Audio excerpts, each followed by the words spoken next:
Hello, I'm Graeme Emerson, Chair Administrator with Moira Council, and I'm joined today by Administrator Suzanna Sheed, and we look forward in the next few minutes to providing a bit of an update on some of the activity that's occurring across the Moira Council. So welcome, Administrator Sheed. The July Council meeting, again, was a fairly active meeting in terms of a broad range of community issues, and one of the matters of feature this month was related to drainage and flooding, which in Moira Council is a significant issue right across all our communities. And the Yarrawonga West drainage plan was a significant piece of strategic work which the council had underway for many, many months, and really pleased this month that we were able to adopt the plan after some pretty extensive community consultation. We spent some weeks engaging with the community, and we got some really valuable feedback, which will largely influence the detailed design. The Yarrawonga West drainage catchment area is an area that has suffered from drainage and flooding episodes in the past, but it's also an area that has significant opportunity for future residential development, and this plan will enable us in a really orderly way to open that land up for future development, but also address some pretty pressing drainage and flooding issues that we have in that area. But it's not the only area, and Numurkah was also the subject of a drainage strategy, and I wondered, Administrator Sheed, if you'd like to talk to that issue.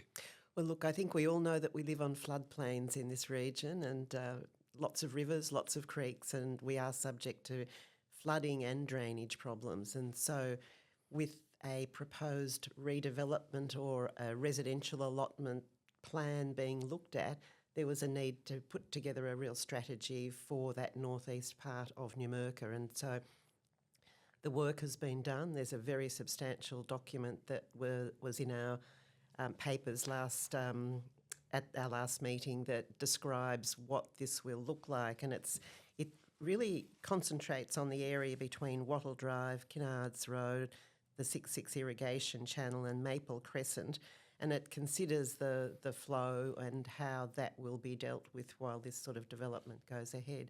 And of course we know that the Numurkah flood levy is just about to go out to tender, and that will be a really significant piece of work on the northern side of the Broken Creek as it runs through the town.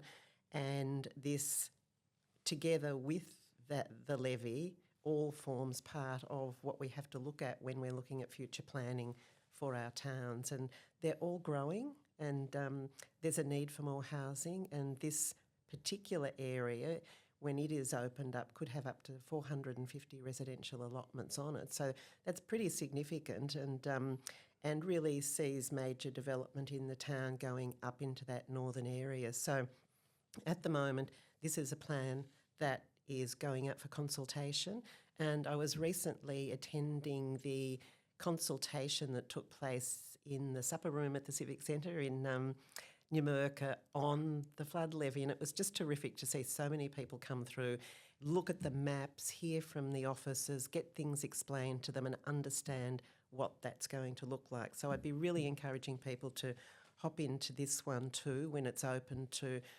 get that sort of deep understanding of it, particularly people in that part of the town where they think it might affect them. Volunteering was front of mind for us at the July Council meeting as well, and we all understand the substantial value that volunteers bring to our respective communities, and we're looking to embrace a policy that will support volunteerism. Look, I think in regional areas it's very hard to live in a regional area without putting your hand up for things at times, but there are people who do have more time, especially later in life, to really significantly volunteer, and Moira Shire hasn't had a policy previously, and we really haven't had volunteers in the way that many other organisations do. So this is a piece of work that's been done to put together some guidance, some boundaries, some understandings of what would be required for volunteers should they join a program that we might do. And of course the visitor economy is one of the the most obvious places where the Shire might look to have volunteers help out. Many of the towns across our regions have tourist information centres, and the locals know the areas really well and they're really able to contribute in a significant way. But just you don't know when you might call on volunteers for other purposes too, and having these guidelines in place, this policy in place, I think will be really helpful. We have the Dollar Discovery Weekend activity coming up over every weekend, actually in August, which is a fabulous opportunity to showcase participating local businesses. This year there'll be 3 opportunities available. There'll be $1 deals, $5 deals, and $10 deals. And it's not just the concept of getting a great deal, which is important to people, but it's also a fabulous opportunity for us to explore and perhaps engage with some local businesses that we may not normally. And I just wonder whether I think last year you participated in this event, and you might have some reflections and some advice for the community about how they might embrace our Discovery Weekend. Look, it's a great way to explore your own backyard, and there is so much in our own communities that we often don't even know are there. And I think it provides the opportunity to be a tourist in your own backyard, to go to some of the farm gate places that are participating, but also in our towns. There's a really nice vibe that goes with this Dollar Discovery. And I think just get out there and have a $1 donut or do some of the things that are out there. It makes you feel like you're supporting your town, you're participating in your community, and it's just great for the businesses, and all of those, something like 40 businesses are participating in it. So it's just an opportunity for all of us to spend a bit of time at home. And in the winter, not everyone's gone away or gone north or gone overseas. We can really take advantage of what we've got in our own communities and try and support our own communities. Yeah, it is a great opportunity to get behind particularly the 40 participating local businesses. So we look forward to getting out there over every weekend, actually, in August, and participating in this annual event. Talking of local businesses, Council's is delighted actually to be again hosting the Moira Business Achievement Awards. So this year, I think we have some 39 finalists that have been nominated by the community across 11 award categories. And again, this is a great opportunity to bring front of mind some of the great businesses and really successful businesses that we have right across the Moira municipality. Voting is open, and we would encourage the community to get involved with the voting. Absolutely. It's a sign of the excitement and the energy that people put into building a business and making it an excellent business. And I think it's great to honour, I suppose, people who go to that trouble. And we know who they are. It's easy to recognise businesses that really excel, and great to nominate them and give them a pat on the back and give them a chance to win an award. I think we had something like 400 nominations of businesses, and that again is just another demonstration of how much the local community does value our local businesses. There'll be a gala event actually on I think it's the 12th of September, where we'll come together to announce the winners. But all the finalists, all the nominees are winners in this regard. But we really do look forward again as a council to hosting and celebrating the winners at the gala event to be held at the Seabull. And wish them all luck. And absolutely, we wish them all luck. Community leadership is something that particularly as administrators, we've been very keen to promote and encourage. And we know there's a whole range of leaders within our communities that at all levels and in all formats. And we, for the first time, will be implementing and introducing a new community leadership program this year. And this is all about enabling people who might be emerging leaders or existing leaders the opportunity to come together in an organised and a formalised type program spread over some months to give them the skills necessary to take the next step. This is really important for us as communities in building overall leadership strength. So we are inviting nominations.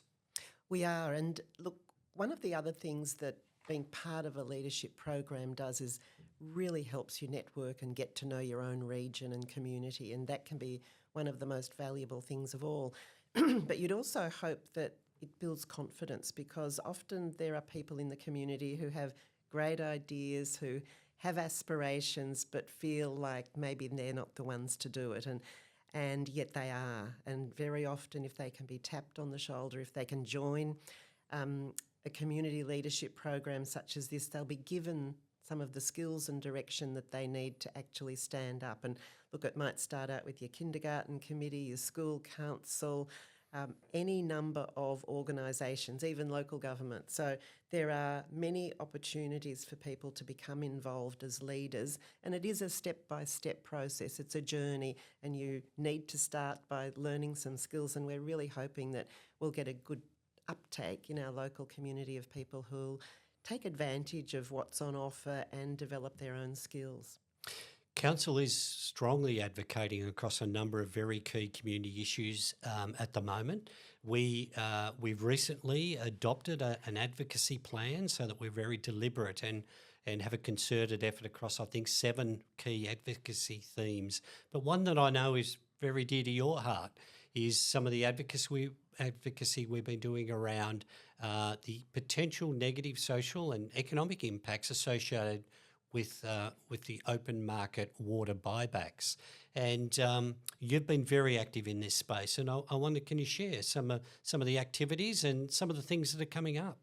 Look, I grew up on an irrigation farm in southern New South Wales, so I've been on that water journey and seen the progress over many years of the introduction of the Murray-Darling Basin Plan, the need to take care of our environment, but also the need to be able to preserve really important agriculture, horticultural industries in our region. So irrigation communities grew up and were encouraged, and they are incredibly productive, especially here in northern Victoria, where we are in the Moira district. And we suffered the impacts of buybacks back in 2008, and Moira was one of the hardest hit, with water going out of the district. We saw schools close. We saw, over a period of time, it happens slowly, but your communities can really be affected by the impact of water buybacks and what that does to your community. And there's been many studies done to show the loss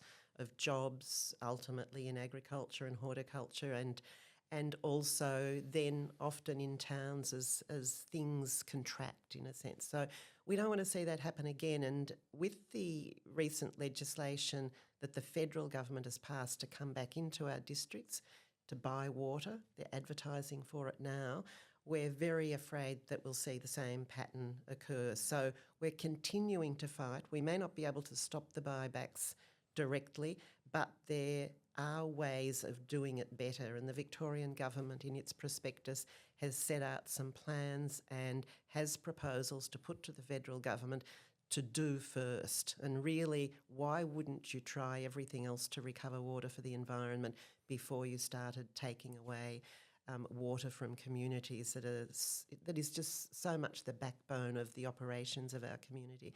Towns like Cobram, think of all the irrigation businesses that are in our towns that support, whether they're pipes or pumps or any number of things.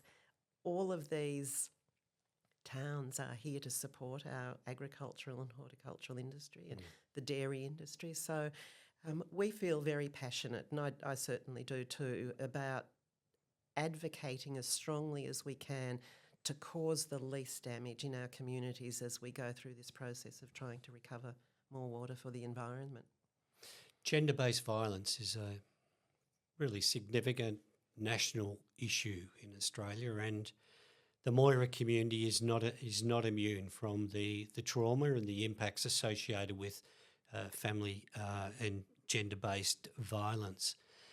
Council has been very active in bringing together in a collaborative way agencies and others with an interest in addressing and turning around the significant impacts associated with gender-based violence. The council has initiated 3 forums now associated with the serious issue as we see it in the Moira community, all aimed at bringing the agencies together to make sure we're better joined up and we get better outcomes. Some of the things that we've been advocating for are really key for our community, and I wonder, would you like to perhaps share some of the things we're advocating for? Look, the forums have been great to bring all the organisations together and really distill what the community might need and how we deal with that, because people are shocked and horrified by the number of deaths that we've had, the physical violence that's often inflicted on people and many other sorts of violence. And so while we often feel helpless, we want to try and identify some things that can perhaps help. And one of the things that our rural communities face is isolation, and not having a 24-hour police station in a place like Cobram, for instance, is a real issue, because you want to be able to seek the support of police when you need it. And that isn't the case always in a very, dispersed community. And I think to be isolated on a farm or somewhere in a community and not be able to get help when you need it would be a very terrifying thing. So I think we certainly at Moira Shire have taken up the notion that we will lobby hard to get that, because we see that as being a really important part of the story. But when we were at the community rally that was held in Cobram just a few weeks ago, the community were talking about the impact of breaches of intervention order and the concerns they have about that, which again goes to policing, but also the need to know sometimes where perpetrators are and to give police some extra capacity to be able to find and deal with people before they do the wrong thing again. And so other jurisdictions have introduced electronic tracking in certain cases of perpetrators, and we think that's something that the government should really be looking at doing. They do it in relation to other people from time to time, other groups for various reasons, and this is a really serious problem that affects families, women and children in particular, and I think it warrants a really hard look at it. Absolutely, a very a significant issue that needs a collaborative approach, and Moira Council will continue to advocate for improvements in this area for our communities.